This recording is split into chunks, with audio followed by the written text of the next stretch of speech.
If I bleed tonight, if I am sad tonight, I don't have a job to find. And if I work tonight, if I'm so tired tonight, I'll fall asleep when I'm home, when I'm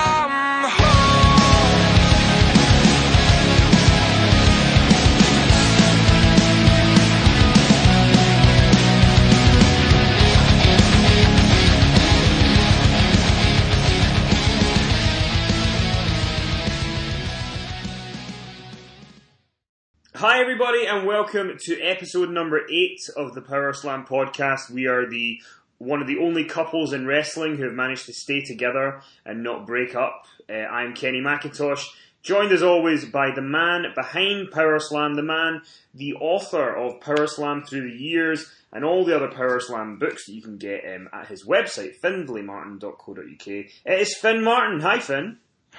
How are you doing, Kenny? Great to be back. How are you feeling after your weekend? The Goldberg tour is all over. Have you recovered? Not at all. I've decided to take a couple of days doing absolutely nothing apart from podcasting, which is good. So I've been sitting just catching up on some stuff. Once we finish this, actually, I'm going to watch. People have been tweeting me, telling me that there's a great new documentary on Netflix called, let me find the name of it again here, hold on, called Nobody Speak, Trials of the Free Press, which is a 90-minute documentary talking about the Hogan-Gawker case, which then parlays into free press and the media and wealthy people and all that sort of stuff, which has got rave reviews, so I'm going to sit and watch that this afternoon once this is done. But Finn, before we go any further... I am aware of that, Kenny. I haven't watched it yet either. One thing I have started watching on Netflix is Glow. I'm not really going to comment on it because I've only watched a little bit of the first episode. But I'm going to get through a few more episodes and probably comment on it next week. Have you watched any of the Glow series yet? I've binge watched the whole thing. So really? So next week, it's one of those, because they're 30-minute episodes, so they're not too long. And I think once you get going on it, once you get on to episode 2 or 3, it's easy to watch three or four in one sitting. So next week let's wait till you've finished it, and then we'll have a chat about it. It's a really interesting series. I remember Glow in the 80s. I remember that, but we could talk about the original Glow and the Netflix version. We'll talk about that next week. Yeah, 100%. Now you sent me a Facebook message yesterday, and you told me I'm gonna read it. So I'm gonna take everybody behind the curtain here at ITRHQ. You sent me a message yesterday, telling me that you had watched a fair few things. So what you'd said was, I've watched an episode of Impact, Slammiversary, including the pre-show, which glutton for punishment, and last night's Raw. All in one day, Finn. What are you doing to yourself? That's commitment, Kenny. Commitment to the cause. Commitment to the cause. Well, I figured, we're recording on Wednesday this week. Had to watch Raw. We had to watch Smackdown this morning before we could record this episode. It's got to be watched. And I was quite lucky after my, rounding recommendation of Impact, the improvements that Impact made. And then they're going to rebrand themselves as GFW. It was the best thing ever. The day after we record. I was actually genuinely looking forward to Slammiversary. So, I watched the Impact, the last Impact from India, which was the pre-Slammiversary episode. The good news was a lot of that was recap videos, so you could get through that very quickly. But Slammiversary, it was, let's just say that they should have showed more restraint. And I was really feeling like I'd totally overdosed on big moves, dives, false finishes before the first match had ended at Slammiversary. I'm sure you heard, Kenny, that they got rid of a load of their road agents, apparently to save money. And it's like somebody, I don't know who the hell was laying those matches out with the talent, but it's as if they just said to the talent, just do what you want. And they just went completely over the top. Well, I always remember Lance Storm said something that I for whatever reason, it always resonates with me, and I always remember it. And he was talking about wrestling matches and where you have a match on the card and where you're positioned. And he talked about, sometimes you're meant to be a certain chapter of a book.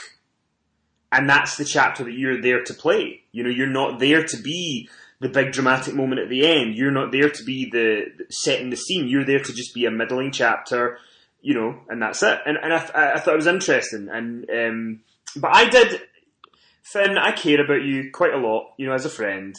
And I say that because there's nobody else I know that I would go through having to watch a full Impact Wrestling pay-per-view. But I did it for you. I did it for you, Finn. I want you to know that. I'm touched, Kenny. I'm touched. And again, commitment to the cause. Commitment to the cause. But before we talk about Slammiversary, and I know a lot of you are maybe thinking, oh God, I don't watch TNA. But it should be a fun little chat, so bear with us, and then we're going to I'm going to tease this now. I've waited 8 weeks to do this. I've waited until it was the right time. Because if you're a long-time reader of PowerSlam, you will know that Finn Martin has a big issue with John Cena. And we've not brought it up. We've not brought it up on this podcast, but today we're going to talk about the return of John Cena, and we're going to hopefully let things fly and let Finn just talk about it and get it all out on the podcast. It can be like a therapist's couch for him. But before we do that... I just want everyone to know that Kenny has ambushed me with that. We did not talk about that before we went on there. That is a total ambush. That's the best way to find out what somebody really thinks. Don't allow them to plan. I'm not going to allow you to get your sort of like a PR answer out there. But let's before we talk about Slammiversary, like all joking aside, are they absolutely mental rebranding themselves as Global Force Wrestling? What's going on? Well, they only got rid of the TNA. People have been saying for years, TNA it's got a stigma of failure. That needs to go. It's also got, the TNA, it's an ass, so it's got like a negative connotation there. That needs to go. So then they become Impact Wrestling, and now apparently it's Global Force Wrestling.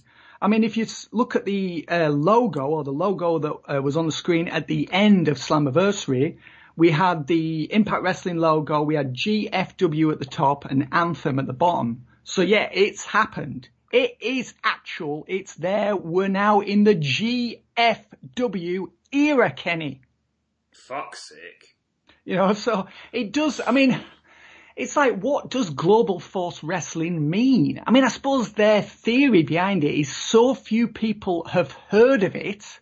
The only people who really have heard of Global Force Wrestling are like hardcore fans. And a lot of them have sort of forgotten that it ever existed because it did so. What we've talked before about how little GFW achieved. So maybe they feel, well, it's not tarnished. Let's use this. It's almost a new name. Advertisers don't really understand it or don't really know what it is. It's not going to have that sort of stigma that TNA and perhaps Impact Wrestling have. It's GFW and the TV show is called Impact Wrestling from what I understand. So there's no change to the TV show. That's retaining its name, but the company is now Global Force Wrestling. I don't know whether it really matters that much. It's almost like the whole sort of political thing of getting all your bad news out of the way at once, isn't it? It's like, let's just do all this now, and then we've got all that out of the way. People can just sort of criticize it and say what they're going to say or write what they're going to say, and then we'll rebuild. And, a few days from now, no one will really be talking about that. It'll be accepted as normal, and we can build and move forward. That is one of the good things about the modern world is that, people don't really linger on little things like name changes so much anymore because news and everything moves so quickly. So I don't know whether it really matters that much in the long run. Maybe they just think, right, let's just do this now. Let's get it all out of the way and let's just see where this takes us. I was hoping after my rounding endorsement, my glowing endorsement of Impact Wrestling, as it was then in our last podcast, that Slammiversary would be a really, really good show. And, it wasn't. There was, it wasn't an awful show, but it wasn't the show that I wanted this company to present. Do you know what's interesting? First of all, I think part of the issue is, imagine if you were sitting down to somebody who hadn't seen TNA in a year, and you're trying to explain this to them, halfway through they'd be like, I'm confused. What? So wait a minute. So they're not TNA anymore. They're now Impact, but they're now owned by Anthem. But there's now an Owl. But now they're owned by GFW and Jeff Jarrett's back. But the belts are being met. It just goes on and on and on and on. But what I always find interesting is I'm a sucker for nostalgia and for showing me the history of things. So the opening video package was great, and it was showing you all the big moments of TNA and AJ Styles, Bobby Roode, Billy Ray, Hogan, Angle, Joe, Nash, Savage, Sting, everybody. And then they show you, the narrator sort of delivering his lines, which I thought was quite a cool, different way to do it. So I thought the video package was good, but the problem was, like, we can say we want with WWE or even say New Japan, but like if New Japan or WWE were to do a video of the history of something and then cut to today's stars, you're excited by seeing today's stars compete. But in TNA, none of the roster really excites me in any way. So I felt like the opening video package just reminded me of how much better and bigger it used to feel going into this, because it's like the 15th anniversary, but really it feels more now like, the 7th American Pie movie where none of the cast are in it anymore, and it's like, 3 generations later. Which and then this weird thing where we open the show to an owl flying into the ring onto a perch. And I'm just thinking, is Rebby Hardy just sitting at home going, what the fuck? It was. And then we get so they've got Don West, and who's the guy? Robert Flores. Who is he? This commentator guy. Yeah, I mean, I don't think I've seen him before in this company. I mean, perhaps he has worked there before. I'm sure I'm ignorant now. I mean, I've never seen him. Obviously, we had Josh Matthews and Jeremy Borash. They were in a match on the show, so they couldn't do the commentary. So that's why they were there. Well, apparently this guy is a sports journalist who's worked for the Major League Baseball Network, NHL Network, ESPN. So, they have that, but then they bring out the executives of Crash and Pro Wrestling Noah and AAA, and then Ed Nordholm of Impact Wrestling. And that takes us into the opening 4-way tag for the Impact Wrestling and Global Force tag titles. But is there one belt, or are there 2 different champions? I'm confused. Who are the tag champs right now going into this? Well, the tag champs coming out of it are LAX. But who were the champions going into it? Well, I'm pretty sure it was LAX, since the other talent don't. Well, actually, Laredo Kid and Garza Jr. They often wrestle for Impact Wrestling. So were LAX just the Impact Wrestling Tag Team Champions, or were they just the GFW Tag Team Champions, or were they both, or was there only one belt? I've got to be honest with you, Kenny. I'm not sure. I mean, LAX were not on any of the Impact Wrestling broadcasts from India, so this match was kind of forgotten. I mean, I'd completely forgotten that this match was even going to occur, because there'd basically been no hype for it on the 4 prior episodes of Impact Wrestling. I mean, you're right. Everything about it was just confusing. It really was. I mean, we did at least get to see one of every single wrestling move that's ever happened. I mean, I just couldn't believe it. You've got people doing, like, the same characters doing 2 dives. And you think, well, you need to just stop. We don't need any more dives now. We've just seen too many. And this is the opening match. And we've got all these other matches that you don't want to burn your audience out. I've got to say, to the audience's credit, they were into pretty much not everything on the show, but most of the matches on the show. And another really good thing as well is it appeared that there was a lot of wrestling fans in attendance. And this has been something I've complained about before, where Impact from Orlando, generally you've got the theme park crowd in there, many of whom don't have the slightest clue what's going on and don't react like wrestling fans do. I mean, this was a crowd, there's a lot of wrestling merchandise in the crowd, which is always good to see. Much of it wasn't Impact Wrestling merchandise, but at least it was wrestling merchandise. There was someone there with a Blue World Order t-shirt on. There was a blast from the past. That's like It's like 20 years ago now, more than 20 years ago. BW or 21 years ago. So it'd be late 96, early 97 BWO. So at least the crowd was enthusiastic, and that's a huge part of it.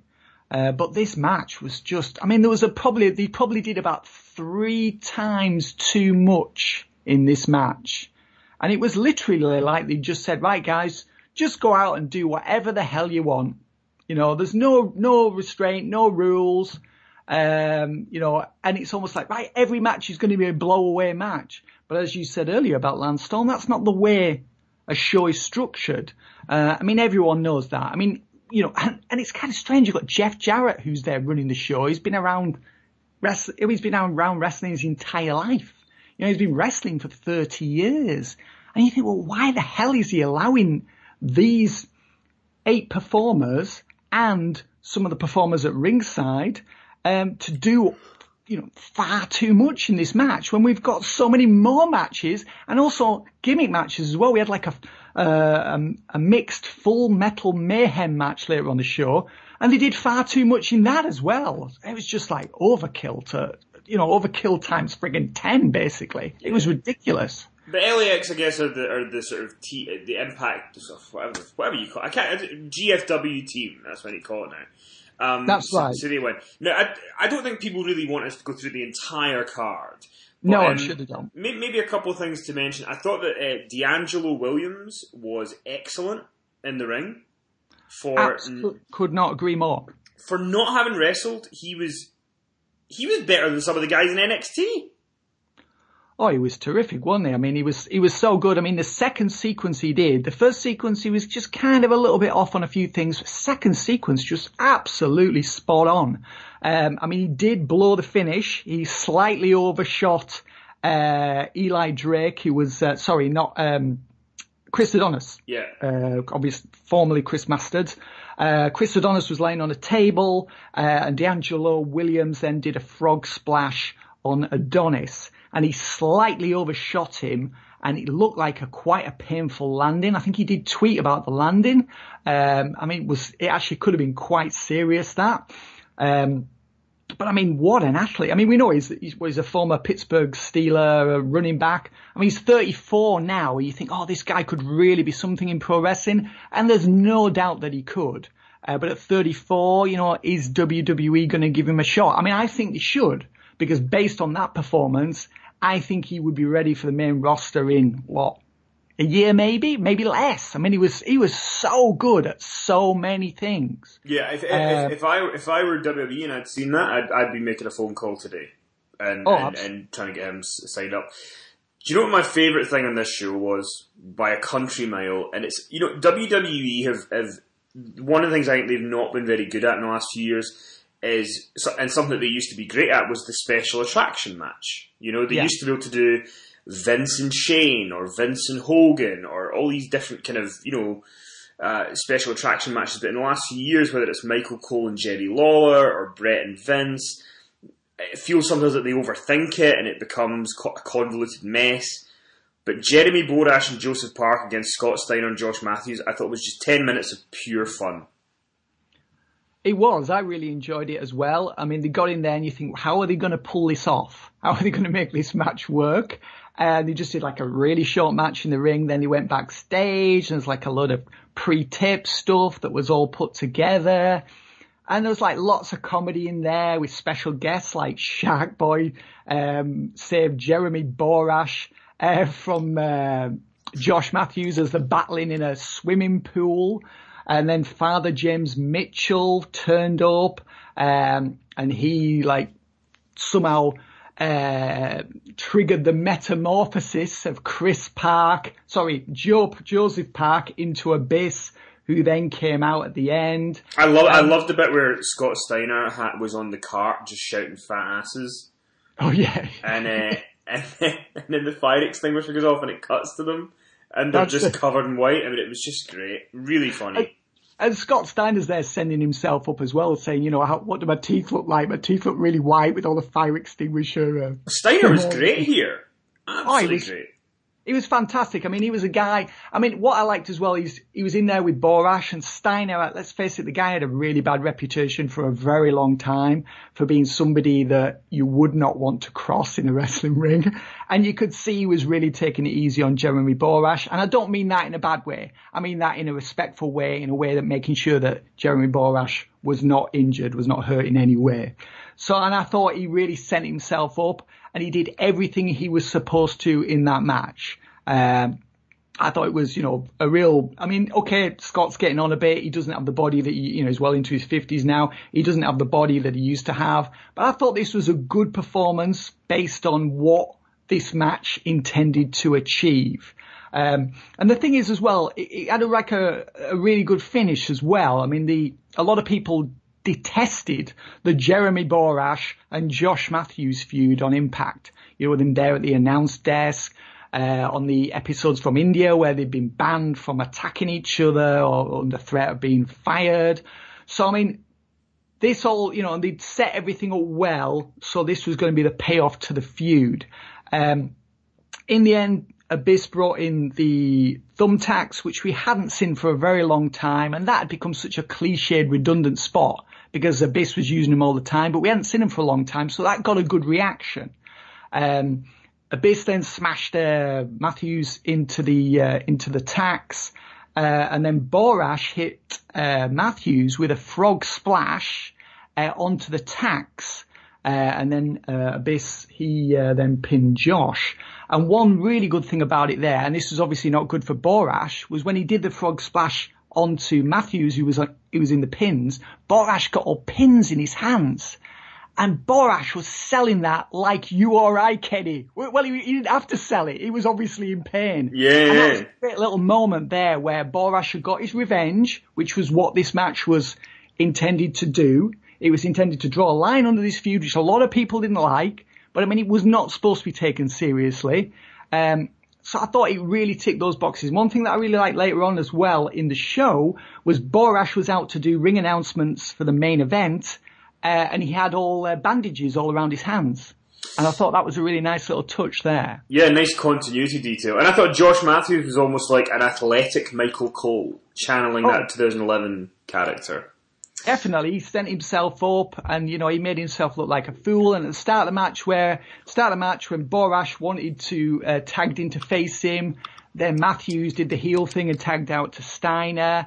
And that was a good thing. Matthews, let's face it, the guy gets a lot of flack. Much of which is deserved, but I thought this was a really good performance. It was, it's okay, it was hammy and everything, but it was supposed to be, it's self-deprecating. I thought this match, it was silly and it was over the top, but that's what it was supposed to be, and yeah, I enjoyed it as well. I thought it was a lot of fun. Now, I don't really have anything else to say about anything until the main event, but is there anything else you want to cover before we talk about the main event? Yeah, I thought, just want to hark back to the match with D'Angelo Williams. I thought Moose entered a really good performance in that match. I thought that was the best I've seen from him there. So I thought overall that was a really good match. The James Storm EC3 strap match took place. Then we had the no DQ match between Jeremy Borash, Joseph Parker, Scott Steiner and Josh Matthews, which we just discussed. Then right after that, we had the mixed Full Metal Mayhem match between Davey Richards, Angelina Love and Eddie Edwards and Alyssa. Yeah, Alyssa. Mm-hmm. Why did we have... And then right after that, we had a best of 3 falls match between Loki and Sanjay Dutt. Why did we have 3 consecutive gimmick matches and then a straight wrestling match? Why wasn't...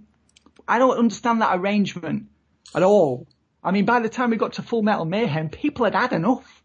I mean, the thing that really offended me about the Full Metal Mayhem was we had the drawing pins in the no DQ match between Borash, Parker, Steiner and Matthews. Mm-hmm. And we had drawing pins or thumbtacks in the Full Metal Mayhem match.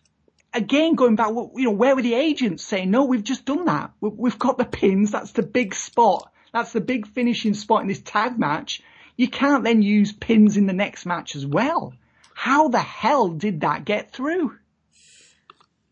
I mean, yeah, I don't feel like I can answer that question for you because it doesn't seem like it should have got through. And it was just, total overkill. One point in the match, Davey Richards is taking Eddie Edwards up for a brain buster. Angelina whacks Richards with a kendo stick, and then Richards drops Edwards with a brainbuster onto an upright chair, and the chair all like crumbled, like metal chair, and it wasn't the finish. And it just sort of got really not much reaction, and that's when you've officially deadened your audience's emotions by giving them too much. You know, it's all just gone. You know, that's supposed to be a high spot. Instead of a high spot, it was just almost like a transition that just didn't mean anything. And I just thought there was just too much in this match. Again, just far too much. Angelina got like a cup of thumbtacks and actually poured them into Eddie Edwards' mouth, which I thought were really dangerous because he could have swallowed one. I was just like, what's going on there? Why are you using tacks in two consecutive matches? And why are you doing that spot? It's just far too much, just ridiculous. This is the first pay-per-view that Impact, GFW, TNA have had since last October. So for people who are tuning into this, I don't know. I think there was good parts to it. I don't want to say it was completely terrible.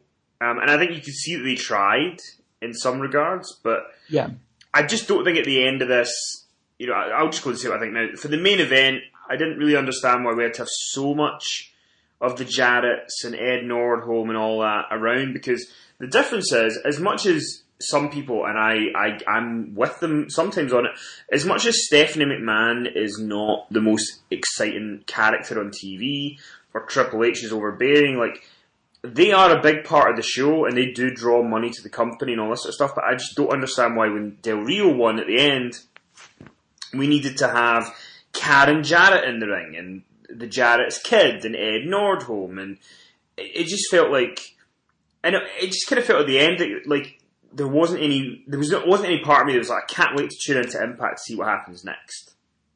Yeah, I absolutely agree. I mean, at the end of that show, the first thing that occurred to me was, who is Alberto El Patron's next challenger? You know, this show, apart from EC3, who beat James Storm in the strap match, and who the hell needs to see EC3 challenge for the title again? It's been done to death. You know, who was really enhanced or elevated by this show into a position where they have a compelling reason to challenge Alberto for the title? Do you know what the saddest thing is? Do you know who probably would be the most over person to get a title shot? Is Scott Steiner.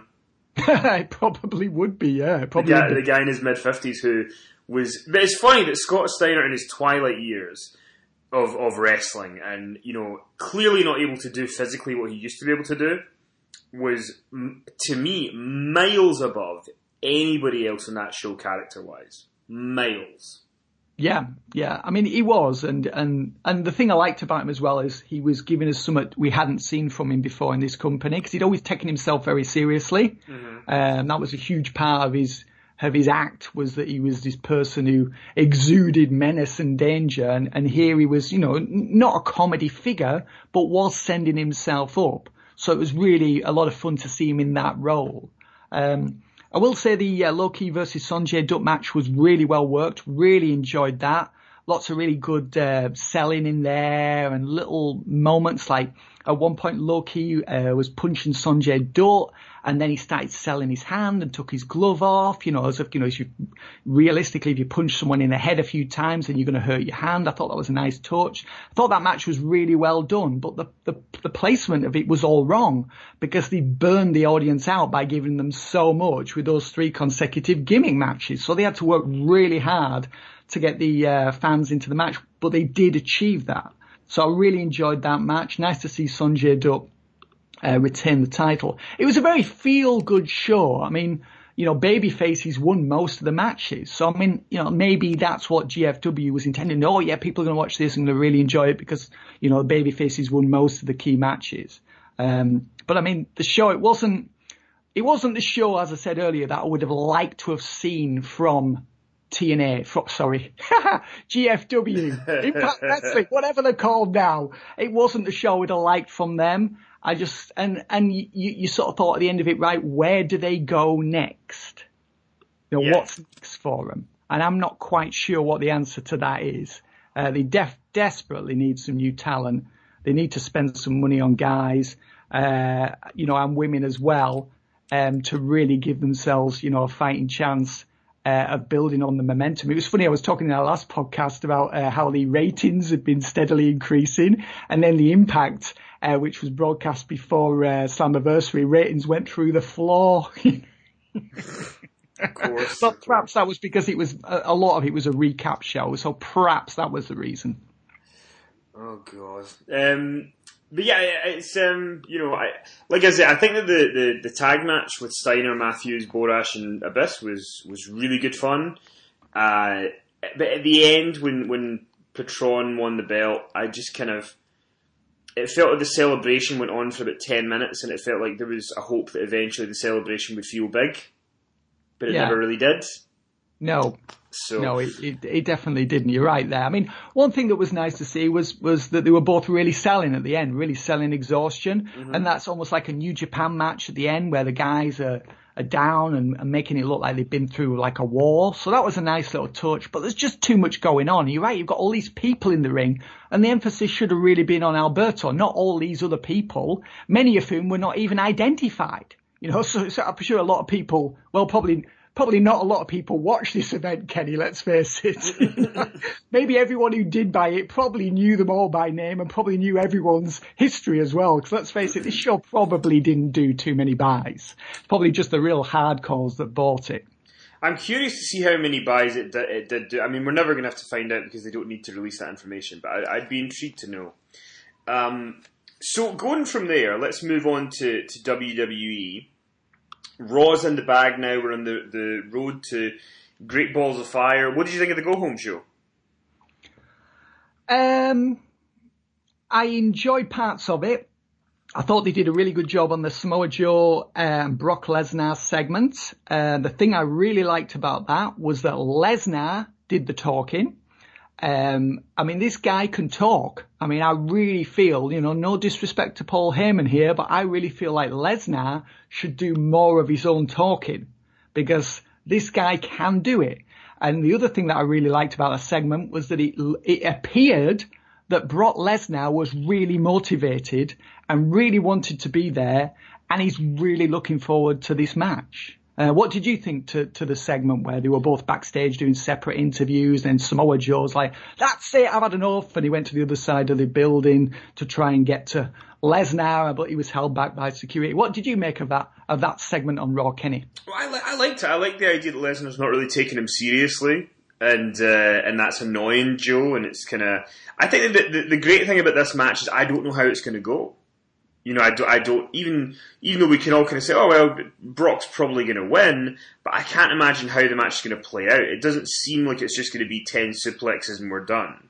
So I'm intrigued to see how they play it. It's a bit of a UFC-style build for this match, which has been really great to watch. I also thought that Braun Strowman kicking Apollo Crews in mid-air across the ring was fantastic on the show. But I actually thought the MVP of the show was Enzo Amore. I thought he did a really great promo at the beginning of the show, and beating up Cass made me feel more into him than I'd been previously. Yeah, it was definitely very spirited, and he was out there for a long time, and he really kept the energy up, and I think he did a really good job of selling the match. I mean, it's kind of a shame, really, because it's hard for me to believe that he's going to beat Cass on Sunday. Because, I mean, maybe he will do. Maybe they'll do like, a fluke finish, which will set up a rematch at SummerSlam or wherever. Possibly that will happen. The only, you do kind of worry what's going to happen to Enzo after this feud ends, because, I mean, Cass is the priority, obviously. And people said, oh, he could go on 205 Live, but I mean, that's the wilderness. That's not really a place that anyone would aspire to be, especially if they're in the opening segment of an episode of Raw. 205 Live is not a promotion. But you're right, he did a really good job on the promo there. And he did everything he could to sell this match. We'll see what happens Sunday. I mean, I hope Enzo gets the win. That might sound ludicrous, but if he gets the win, at least that means there's going to be a rematch, and at least it means that he's going to be preserved, and he's going to be in a good spot for some time to come. It was kind of nice build to Great Balls of Fire. We'll obviously be talking a lot about Great Balls of Fire next week. But I want to ask you the question, Finn. Finally, we've done this podcast for 8 weeks. We've not really brought him up yet, but John Cena returned to Smackdown Live as a free agent on last night's show. We're recording this on Wednesday. But you've always been quite highly opinionated on John Cena. So talk me through your thoughts on his return, his character in general, and where you see him going from here. Well, I mean, he came out and he did it's July the 4th and Independence Day, so it was a very pro-America promo that he did. I mean, we've heard him do this promo many times before. Rusev, I've been saying, when's Rusev returning? When's he coming back? And here he is. He's out to confront and interrupt John Cena. I was like, oh no. Rusev was doing great until he had that feud with John Cena a couple of years ago. I mean, you could really believe in him, and then it was all over for him, wasn't it, really, as a threat? Which is what generally happens when a big star goes one-on-one with Cena. I'm not a fan of Cena. I don't really want to go into too much detail about it, Kenny, because we'll be talking about him in future, and I'd rather not do some big harangue here on Cena and he's calling his spots and he's overselling and he's underselling, how he makes everything look awkward and how his punches are the worst since Sid Vicious's, and I'd rather not talk about all those things that I've just talked about. Got it. Yep. But I mean, obviously seen as the guy. He's a big star. He's been their main man for 12 years. You can't dispute that. I mean, he is a big deal. He knows how to electrify an audience.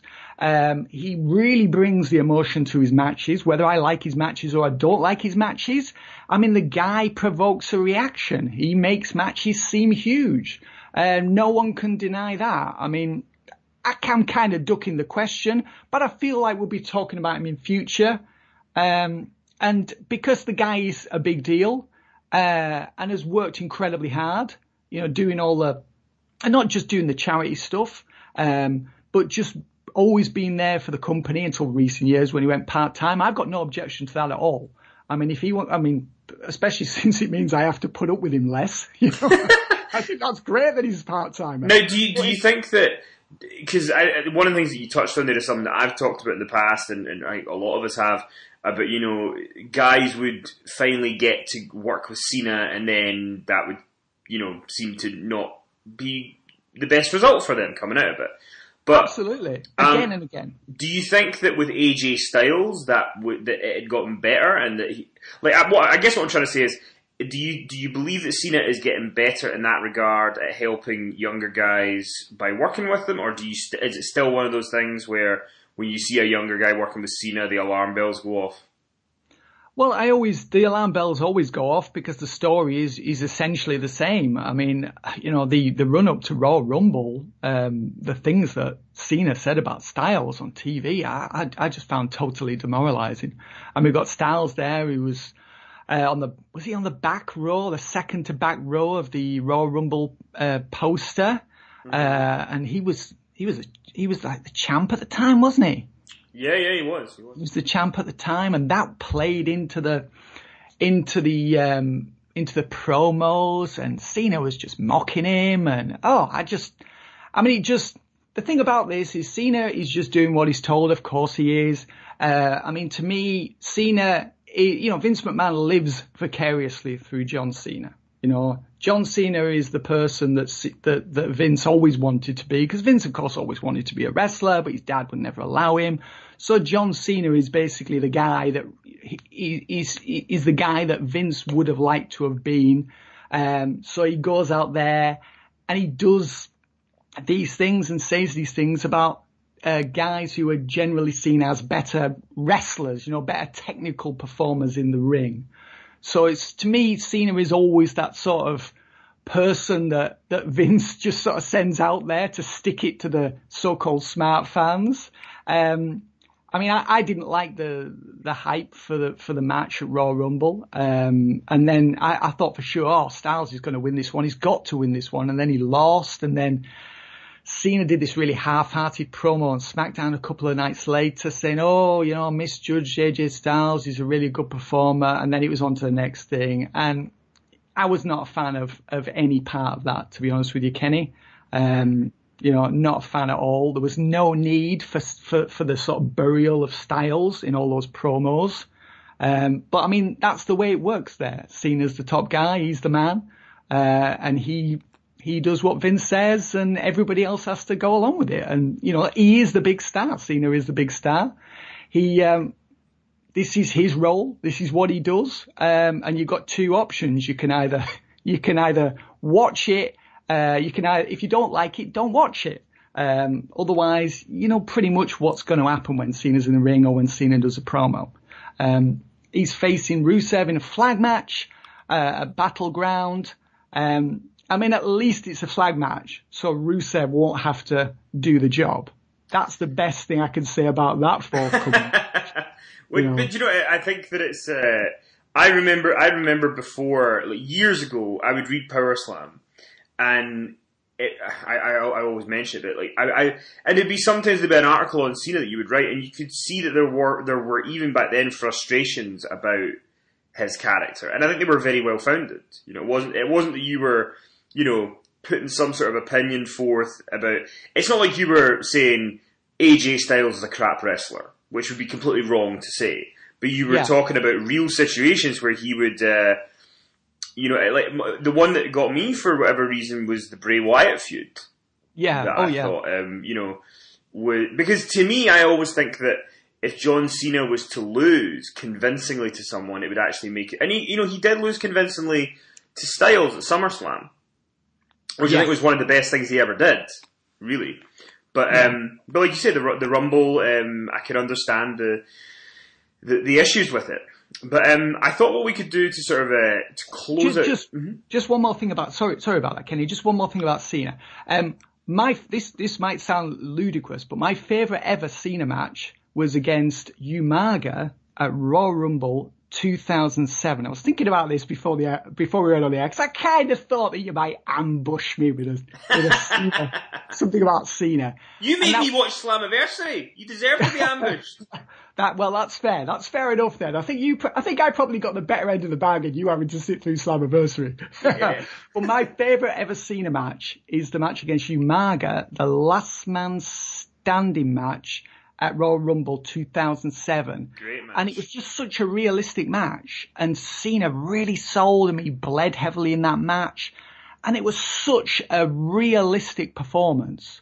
And lots of people say, he's had loads of much better matches than that since then. And I'm sure if you go on the star rating system, you will find loads of matches that were superior to that. But that's my favourite ever Cena match, because he really sold. The match was very realistic. I thought Umaga, it was a career performance by him. And at the end, when Cena won, Umaga was protected. No one was buried. I thought the match it ticked all the boxes. It achieved everything it set out to. I thought it was really entertaining, really dramatic, and just very realistic. With none of that, Cena, the trademark over and underselling. That's one thing that does annoy me about Cena, is when he's in a match, he either oversells or massively undersells. If you go back and look at the match for Umaga, he's doing the gradual sell. It's very realistic. And at the end, he's exhausted.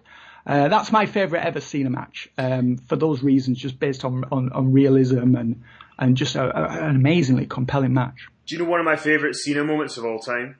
Was when Steve Austin on his podcast told him that his stunner was rubbish. I mean, it was just, what is this? I think he actually did it for the first time in the Rusev feud, if I remember rightly. I mean, the biggest sign that John Cena should have had, but I like him actually. I like some of his matches. I think the majority of why I like John Cena is because his matches feel big. Yeah. And I like that he... Without a doubt they do. What I think the difference is between Cena and Roman Reigns, actually, which could be part of a bigger conversation that I'm sure we will have to have at some point going forward, is I think John Cena seems sometimes like a likeable guy. And, I remember the night after WrestleMania 29 when he won the title from The Rock. And And he did a promo where he talked about everybody wants me to do a heel turn, and he turned his heel.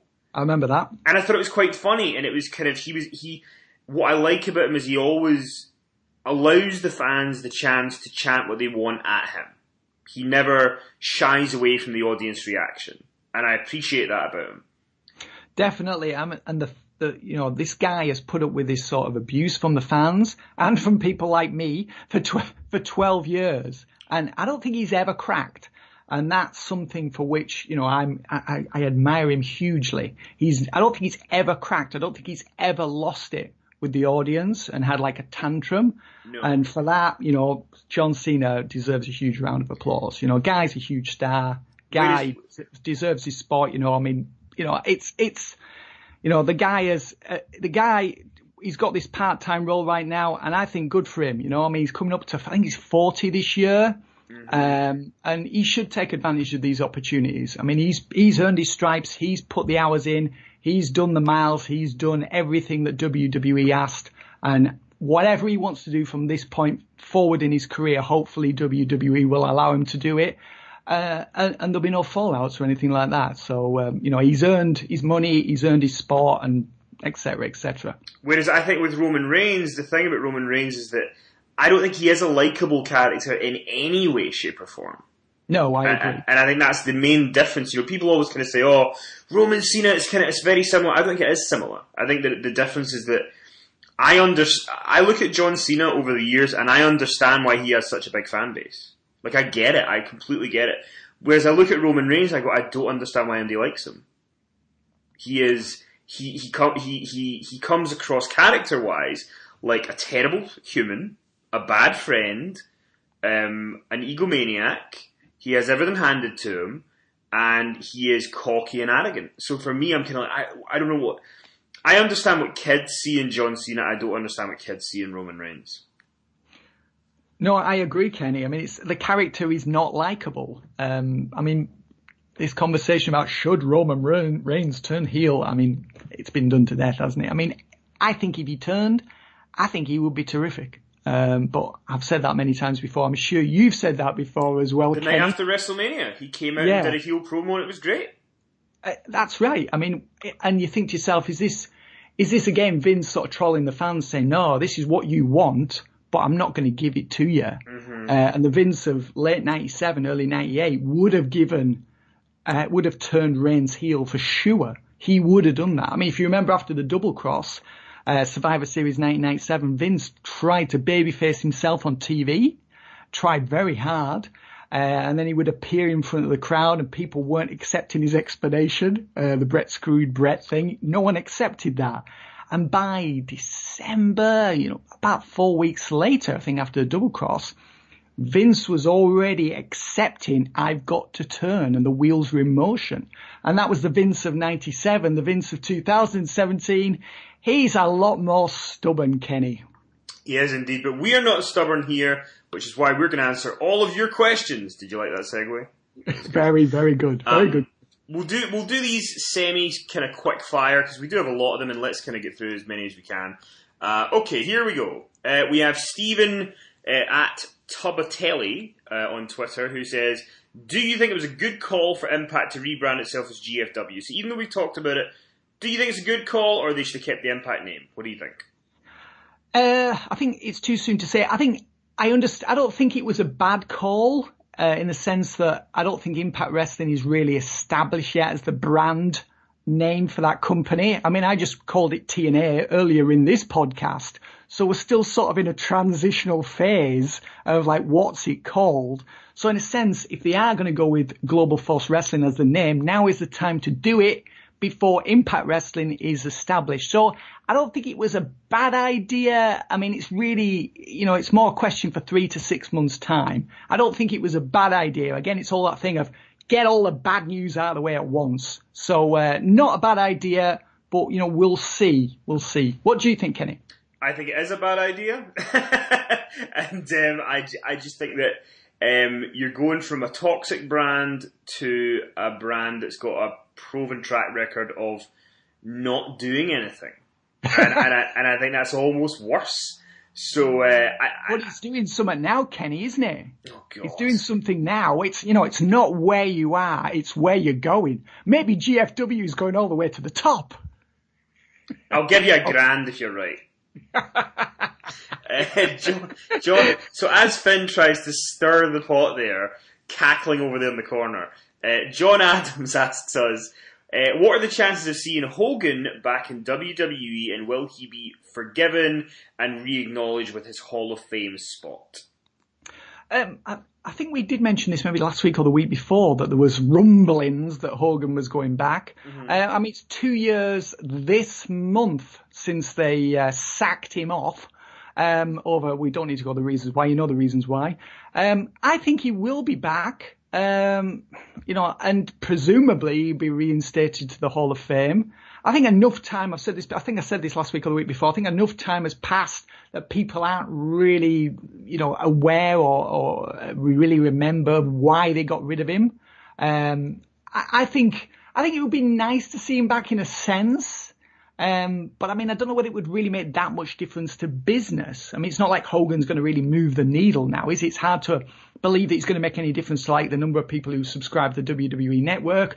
I draw 1 rating for his return, but I think as a regular character, it's not really going to make that much difference. I don't think they would use him like that anyway. He would be used as a pure nostalgia act, which of course that's what he is.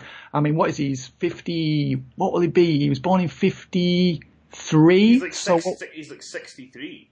Yes, yeah. I think he was born. Was he August 53? I think he was born. Yeah. 64 next month, won't he? So, yep. So I personally would like to see him back as a nostalgia thing. But if he doesn't come back, I can understand why.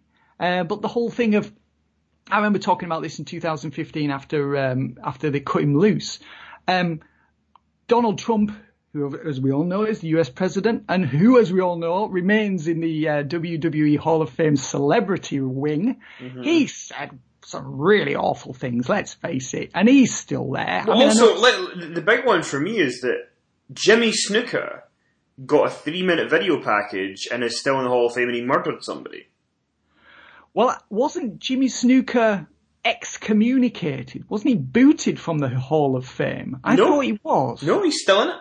Is he still in it? And then when he died, they did that 3-minute video package on Raw, which cuts back to the audience, and it's the first. If you go back and watch it very closely, it's the first time there's ever been a video package for someone who dies, and it's a very awkward atmosphere in the arena, and you can tell that enough people know the story. It's not just one of these hardcore fan things. I'm the wrong guy to ask because I'm obviously a massive Hogan fan. He's my favourite of all time. But if I can try my best to be as impartial as I can, he made a big mistake. I don't think he is a racist. That's just my opinion, because for me, he's not really got any clout in wrestling anymore. So if he did, it would be different. But, in wrestling, I feel like there would always be people coming out from under the woodwork saying he did this and he did that. But when the whole thing happened, all the African-American wrestlers actually spoke out about how good he was to them and how helpful he was in allowing them to progress up the card and all that kind of stuff. I think he was an idiot. I think he made some horrible comments and he was punished and he lost a lot of money and he lost a lot of his legacy. But I think there comes a time where you kind of go, isn't enough? The guy is sort of paid the price, and Warrior is supposed. They've got an award after the Ultimate Warrior who, went to universities and said queering doesn't make the world go round.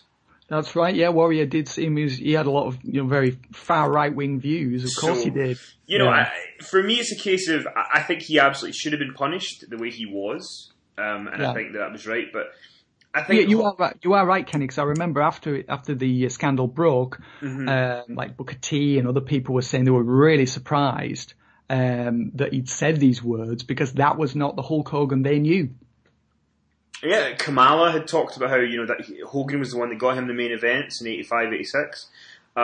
Virgil, a lot of guys who came forward and said that he'd actually been a kind of guy who helped African American wrestlers. So, especially Mike Jones, Virgil.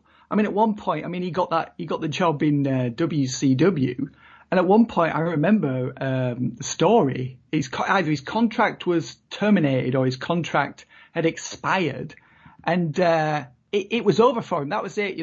I mean, let's face it, the guy was there. He didn't really do anything as Vince, as a hanger-on for the NWO. And he was basically through with WCW. And then he was like miraculously rehired, or his contract was extended. And as I recall, it was Hogan who made that happen. He went to Eric Bischoff and said, can we re-sign Mike? And his contract was extended. So yeah, absolutely, it's true in that case. Listen, I don't. Again, I'm not condoning what you said, but what I would say, whenever I mention him on Twitter or anything in a positive way, I always get a couple of people saying, "Oh, but he's a mad racist" and all that.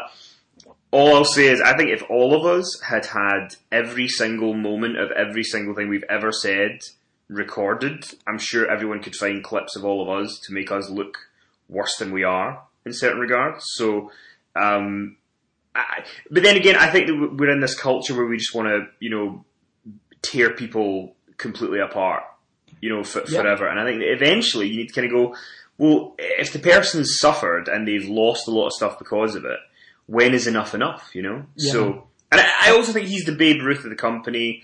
There wouldn't be WrestleMania without him. I think that would be a great role for him to have, to sort of be an ambassador for the company. Yeah. And I'd even have him go into sort of like, the Be a Star stuff and actually tell the story about how, he lost a lot because of a silly mistake that he made and, use it for good. Yeah, definitely. I mean, I remember there was a line, I think it was in the first Spider-Man movie, where I think it was the Green Goblin said to Spider-Man, there's nothing the public likes more than a fallen hero. And I think that's true. And I think that's really sad as well. It's a really sad statement, that's the way there's nothing that a lot of people like more than seeing somebody who's a big star just crash. And because I guarantee if Hogan, God forbid, passed away tomorrow, he would immediately be an icon again. He would be, yeah, and there'd be a huge video tribute on Raw, and I tell you what, that one would get a good reaction, Kenny. Oh, yeah, I mean, I'd be in tears, but that's just me. But to answer John's question, I think Hogan will be back. I think he should be back at some point. And I think that what would be great is to have one more WrestleMania moment for Hogan. Have him in the corner of somebody against somebody with another person in the corner, and have Hogan just throw a punch or something and just give him one more Mania moment, because I think the guy, for all he did for the company, deserves a kind of last hurrah, if possible. Yeah, definitely. Maybe they could put him in Roman Reigns' corner next year. Oh, don't do that to me. Oh, God. Alejandro Montero wants to know, when do you think we will get the Roman Reigns John Cena program? I'm actually looking forward to it. Do you think it's something we're going to get, and is it something that you have any interest in? I mean, it does seem like, Roman Reigns was mentioned. Cena mentioned Roman Reigns in his promo on Smackdown on July 4th, on Smackdown this week. I think it depends on what we see at SummerSlam, because there was some talk that the SummerSlam main event had changed and it might be Roman Reigns versus Brock Lesnar. Did you hear that as well, Kenny? Mm-hmm. So if that does happen at SummerSlam, maybe we'll get Cena versus Reigns at WrestleMania next year. It does seem like Cena Reigns does seem like a WrestleMania caliber match. And let's face it, that match they're going to bring the noise for that match, aren't they? So that would have a hell of a great story as well of can Cena win 17? I think that would be a huge WrestleMania main event. And you need to have Flair front row for that, without question. I think it's going to happen. I think WrestleMania next year would be the perfect time to do it. I'm figuring Cena will probably disappear again, maybe September, October, and then probably return in Jan, Feb. So that would be an ideal time, setting it all up for Cena versus Reigns at WrestleMania next year. I mean, I thought that we would have got Cena Undertaker at WrestleMania this year, which we didn't get, of course. But I think Cena Reigns would be huge. I mean, if they give us Lesnar versus Reigns at SummerSlam, they're really gonna have to give us Reigns versus Cena at WrestleMania, because what else do they have that's WrestleMania main event caliber? What do you think, Kenny? Yeah, I think it definitely seems WrestleMania. I know that Dave Meltzer reported the idea that Reigns and Lesnar could be the SummerSlam main event. I think the only negative about it is that I really was looking forward to seeing Finn Balor and Brock Lesnar. So I'm a bit saddened if that doesn't happen. I would have liked to have seen it, but... You mentioned that before, Kenny, and I was going to say something about this. I mean, the slight problem with that match is you've got such a huge weight difference. That's true, but I think that one of Lesnar's best matches he's had in the whole run he's come back was his match with Punk at SummerSlam. And yeah, that was a really good match. SummerSlam 2013, that wasn't it? Yeah, the Best versus the Beast. That was a hell of a match, yeah, absolutely. But I think it all depends whether Lesnar's going to give Balor, because Lesnar didn't give Ambrose anything. You know, he didn't, and that's absolutely. why that match suffered. But let's do a couple of very kind of quick fire ones. We do have some very good. I know that Karan he's got a great topic that we'll cover next week, which was in your time covering wrestling. What's an angle that you thought really lived up to the hype and one that fell flat in hindsight? So there's a couple of really good kind of long form topics that I'm going to save for next week. But let's go through a couple of quick fire ones. Mark Tucker. I guess this is a yes or no. Do you think the WWE title Punjabi prison match is going to main event Battleground? Yes. What do you think, Kenny? Yeah, I guess. Fuck it. It's a terrible angle. Just put a terrible stipulation in. Let's just all have a laugh. I thought it was pretty funny on Smackdown this week where Jinder Mahal came out and said, you know, he was having trouble actually getting heat even on Independence Day, which just tells you everything, doesn't it, really? Yeah. And he was saying, you know, people dislike me based on the way I speak and the colour of my skin. And even when he was going down that road, he was having trouble getting heat. And then Randy Orton said, the reason people dislike you, Jinder, is because you're a jackass. I'm sure you echo those sentiments, Kenny. I could not agree with Randy Orton anymore. Nikki on Twitter, darling Nikki, her name is on Twitter. When do you see Vince taking a step backwards? And do you think it's Hunter that takes over, or are there other possibilities? I'll give you my answer very quickly. Vince will step aside when he dies, and no sooner. And I think that the company will be run by Hunter, Stephanie, and Shane. That's my prediction. I think I agree. I mean, the thing with Vince is he doesn't really have much else going on in his life. I mean, I did an interview with Paul Heyman in 2008 and asked him about this, and he gave an outstanding response. I don't have it in front of me right now, but it is. You can read it in the PowerSlam Interviews Volume 1. Anyway.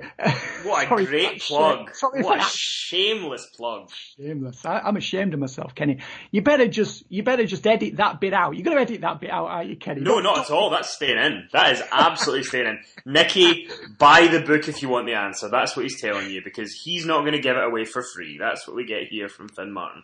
But Paul Heyman basically he basically said what you've just said, is that this is Vince's life. This is what he does. And he isn't stepping away until he either is no longer with us or physically or mentally cannot do the job any longer. So I'm with you there. But you know what's interesting is I'm going to break behind the fourth wall here a little bit. I hope you don't mind, Finn. But when we were originally talking, Finn and I were doing this podcast, one of the things that I think was interesting is that I think all of us, whether it's Vince who works there or you or I, we're all kind of always going to be involved with wrestling, whether it's watching it or whatever, because it's what we know.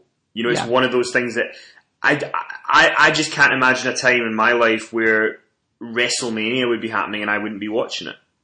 You know, it's kind of ingrained in me now, and I think I can only. So if you imagine how we feel about it, how does Vince feel about it? You know, like why would he do anything else? You know, if he can go to work at 70 whatever years old that he is now, 71, 71, yeah.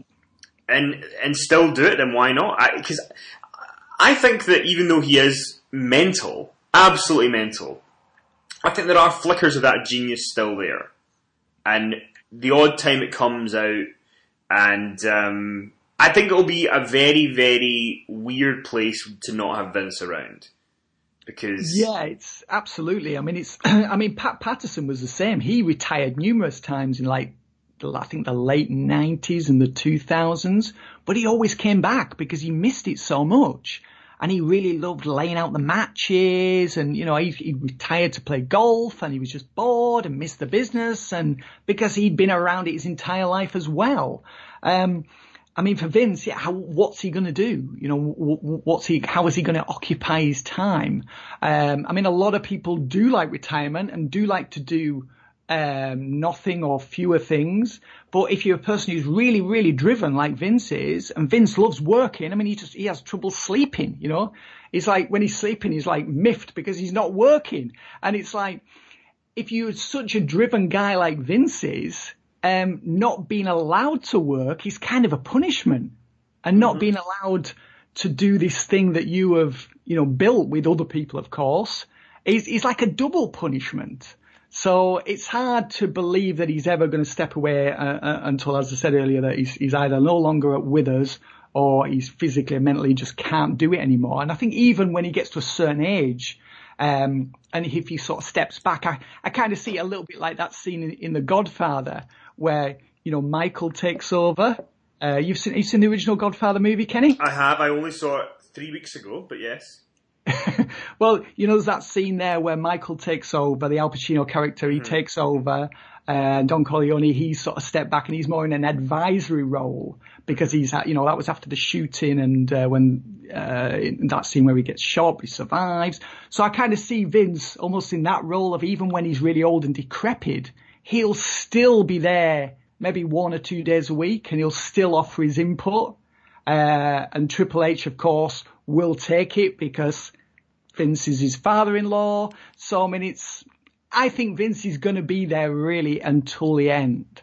And he does still have stuff to offer. I think, you know, we all complain about WWE and how it could be better. And of course it could be. But generally, I mean, you know, look at the Samoa Joe and Brock Lesnar stuff. That's been really good. I mean, there's a lot of things happening at the moment that I think are quite interesting. You know, Great Balls of Fire this weekend. Looks like it'll probably be I think it'll be a pretty, okay, we've got quite a few rematches on there, but I'm looking forward to the show. I mean, what did you think of the show? Are you looking forward to it this weekend, Kenny? Yeah, I think it looks a great card, to be honest. I'm just trying to pull up the full card right now, actually, to just kind of, you know, even just see what the full card is. You know, you've got an event where you've got, you know, Brock Lesnar, Samoa Joe for the title, Roman Reigns, Braun Strowman in an ambulance match, Alexa Bliss, Sasha Banks, Seth Rollins, Bray Wyatt, Miz versus Dean Ambrose, 30-minute Iron Man match for the tag titles with the Hardys, Cesaro and Sheamus, Enzo and Cass, and Neville and Akira Tozawa. And when you look at that as a card, I mean, that's going to be great, right? Like that's a stacked card. It is. It's hard to spot a duff match on there, really. Yeah, no shitbreaker in that one. So just to kind of finish us off, if you have written a question into us, there's a lot of them here that are very kind of like long-form discussions, so I am going to keep a note of them. But Will Levesque wanted to ask about thoughts on WWE letting the Usos mention the Paige and Xavier Woods tape on the rap battle. Will, that was not an approved line, apparently. It's been removed from the YouTube clip. So apparently it wasn't a line that was allowed, or maybe it was one that they decided afterwards that was only for the live broadcast. So, great line though. I did catch that. I actually thought the rap battle was pretty amazing. I thought it was fantastic. Really well written. I mean, the fans were really into it. I thought this is going to bomb. And, I mean, it went down a storm, that segment. It was about 9 minutes long as well. It's really long. There's like a lot of lines. People must have spent a long time coming up with all that material. So, I mean, yeah. I quite enjoyed that segment. What do you think to it, Kenny? I love the line with I think it was Xavier Woods was talking about how Jimmy Uso was nobody till his wife had him on Total Divas. Yeah. And the sex tape line. I thought it was really good. I think the sign of how good it was when Wale sort of awarded it to the New Day. People booed because the Usos were actually really good. So definitely. It was good. And then Anthony Fitzpatrick, just to finish off here, he wants to know the thoughts on the Kurt Angle, Corey Graves story, possibly where it could lead to. I assume we don't really get an answer to that until after Great Balls of Fire, but have you got any thoughts on where you think that's going to lead? Well, lots of people are saying it's going to lead to an Angle versus Triple H match. I mean, I can't say I'm really that excited about watching those two go at it. I mean, they had a match at, what was it, Feud 17 years ago. I don't really feel like I need to see it again. I mean, I would like to see Angle back in the ring, because I don't think general manager is a good role for him. I just feel like he's sort of wasted in this role. Do you think he's got more than one match in him, or do you think it's one and done? I mean, I think he's got a lot of matches left in him. I mean, he's addicted to training. He's in terrific shape. I mean, he could still go when he was in TNA.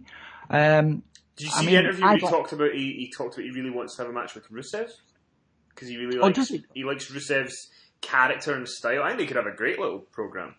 Absolutely. I mean, that's the sort of thing Angle should be doing at this point in his life, you know. He should be in there with guys like Rusev and putting them over, unlike a certain person I can mention. but yeah, that to me is what I would rather see, Angle against younger talent or up-and-comers, or to try and rebuild characters that were destroyed by a certain wrestler whose name I shan't mention. So I would like to see Angle in that role. Of working with younger people. I mean, I don't want to see people say, oh, it wouldn't it be great to see Angle versus Samoa Joe? I don't need to see that match again. I saw it too many times in TNA. Okay, they could probably have a pretty good match, but it's not going to be as good as the matches they had in 2006, 2007. They also had an incredible match at Lockdown 2008, I believe it was, in the cage. That was an amazing match. The matches today are not going to be better than those matches. So I'd rather see Angle in there with, you know, a younger guy. I mean, probably not Braun Strowman. I don't think I really would like to see Angle in there with Braun Strowman, but I bet Angle could put him over.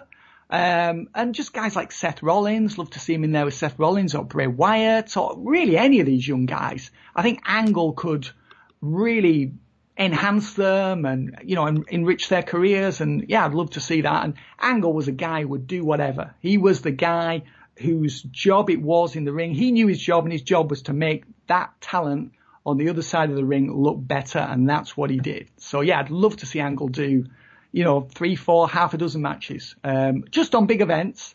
I think he'd love to do it as well. So there you have it now.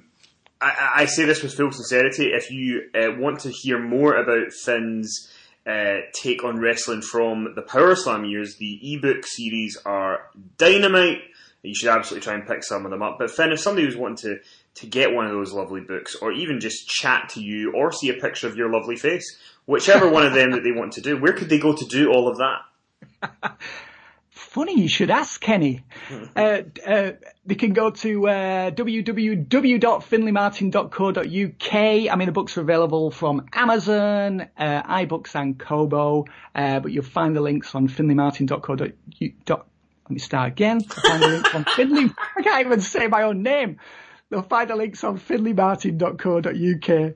And they can follow me on Twitter at @FinleyMartin or @PowerSlam Online. And where or how can people follow you, Kenny? You can follow me on Twitter at KennyMC1985. You can follow the brand inside_the ropes. Or if you want to hear the PowerSlam podcast one day early and available on your phone as a download, you can subscribe to us on Patreon at patreon.com/inside the ropes. And also, just so you know, Finn, this past weekend in London on Saturday night, the night before the final Goldberg show, the crew and we all went out and got very, very drunk, and we were shouting your name in your accent down the street. Oh, I'm touched. There you go. I don't know what did the locals make of that? They were a fan of it. They just knew we were all having a joyous time. So, you know, the people of Croydon now hear your name.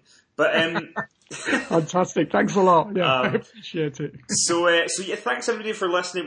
Finn and I have decided now that I'm going to do the sign off every week, because usually what happens is I throw to Finn on the sign off, and Finn doesn't say anything because he thinks that I'm going to finish it. So Finn, are you ready for me to sign off now? Yes. That's all I'm getting. Yes. Okay. So, thank you for listening, everybody. Thanks for supporting the PowerSlam podcast. We get great reviews every week for it. I'm very, very happy to be a part of it. If I'm talking too much one week and you want to hear more of Finn, please feel free to tell me to shut up. You can get Finn at all those social media and website links that he gave you, or follow Inside the Ropes as you always can. Please enjoy Great Balls of Fire. We will be back next week to talk about Great Balls of Fire and answer more of your questions. Have a great weekend, and do something nice for somebody you know, just to be nice. Take care. If I'm sad tonight,